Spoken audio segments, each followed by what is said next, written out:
हमारे व्यस्त जीवन में ईश्वर की आवाज़। जीवन दो तरह का है। एक जीवन ईश्वर की मर्जी का जीवन है और दूसरा मेरी मर्जी का जीवन है। इसी के दो प्रतीक हैं। ईश्वर की मर्जी का जीवन चट्टान पर बना हुआ घर है और मेरी मर्जी का जीवन बालू पर बना हुआ घर है। पहाड़ों पर बने घर छोटे होते हैं, सुंदर होते हैं, बड़े मजबूत होते हैं। ये चट्टान अपरिवर्तनशीलता का प्रतीक है, जो सत्य है, शाश्वत है और अनंत है। वहीं बालू पर बना घर बाहरी जगत का प्रतीक है, परिवर्तनशीलता का है। और ये आगमन का समय स्वयं को प्रभु में स्थापित करने और प्रभु में यानी चट्टान पर घर बनाने का समय है। आगमन का पहला सप्ताह 7 दिसंबर 2023 बृहस्पतिवार। पहला पाठ नबी इसायास का ग्रंथ अध्याय 26 पद संख्याएं 1 से 6 तक और संत मत्ती का सुसमाचार अध्याय 7 पद संख्या 21 तथा पद संख्याएं 24 से 27 तक। हम अक्सर पूछते हैं कि आशीष पाने का क्या सही मार्ग है।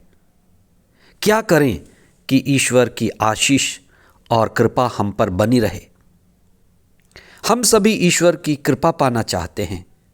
हमें यह भ्रम हो सकता है कि जो धन मेरे पास है, संपत्ति है, सुख है, संपदा है, जो हम हमारा कहते हैं, हमने जो अर्जित किया है और जो बाहरी है, ये वास्तव में कृपा नहीं है, ये संसाधन है, बाहरी है। लेकिन असली कृपा तो ईश्वर है, ईश्वर की संगति है, ईश्वर की उपस्थिति है। इसलिए यदि हम ईश्वर की उपस्थिति में रहते हैं, ईश्वर की संगति में होते हैं, तो वह सबसे बड़ी कृपा है और वही असली कृपा है। ईश्वर से आशीष पाने का मार्ग है ईश्वर की इच्छा पूरी करना, आत्मापूर्ण जीवन जीना, प्रेम में, होश में, चेतना में जीवन जीना। ईश्वर की इच्छा यानी जो अच्छा है, जो उचित है, जो सही है, जो उत्कृष्ट है, जो श्रेष्ठ है, उसी को करते जाना, उसी में आशीष मिलती है। आज के सुसमाचार में ईसा सिखाते हैं कि सही आध्यात्म क्या है। ईसा कहते हैं स्वर्ग राज में वही प्रवेश करेगा जो ईश्वर की इच्छा पूरी करेगा। और नबी यिर्मयाह अपने ग्रंथ में अध्याय 31 पद संख्या 33 में लिखते हैं कि संहिता मनुष्य के हृदय में अंकित होगी। हमारी चेतना इतना बढ़ेगी कि हमें भले और बुरे का स्पष्ट ज्ञान होगा। लेकिन ज्ञान होना काफ़ी नहीं है, अच्छे बुरे को जानना काफ़ी नहीं है, जानना मुक्ति नहीं है। बहुत सारे लोग जानते तो हैं पर जी नहीं पाते हैं। इसलिए जानना अधूरी मुक्ति है, वास्तव में मुक्ति नहीं कही जा सकती। प्रज्ञा वह है जिसमें हम जानते हैं और जो जानते हैं उसको करते हैं। मुक्ति का मार्ग हमें मिल गया और हम उसके अनुसार जीते हैं। आज का सुसमाचार दो तरह की व्यक्तियों की बातें करता है। एक तो वह जो समझदार है, जिसने अपना घर चट्टान पर बनाया है, आत्मा पर बनाया है, ईश्वर पर बनाया है। वही व्यक्ति आध्यात्मिक है, वह जो आत्मा में जन्मा है, जिसे स्वयं की पहचान है, ईश्वर के प्रति प्रेम है। वह जो भले और बुरे में स्पष्ट फर्क करता है और अच्छाई को, भले को चुनता है और जीता है।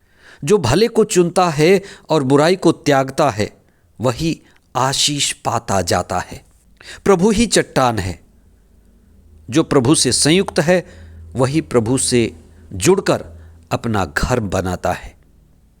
इसलिए आपने घर बनाया होगा, परिवार बसाया होगा।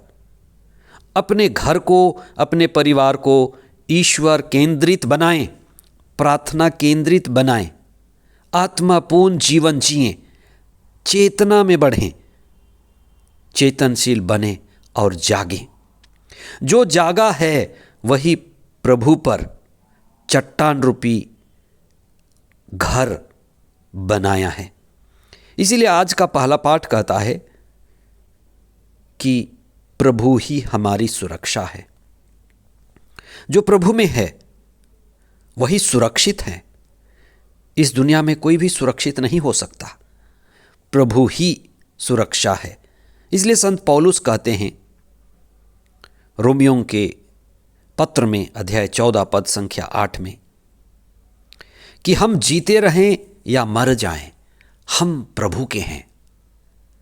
कब हमारे अंदर इतनी साहस, इतना विश्वास, इतनी चेतना आएगी कि हम कह सकें चाहे हम जीते रहें या मर जाएं, हम प्रभु के हैं।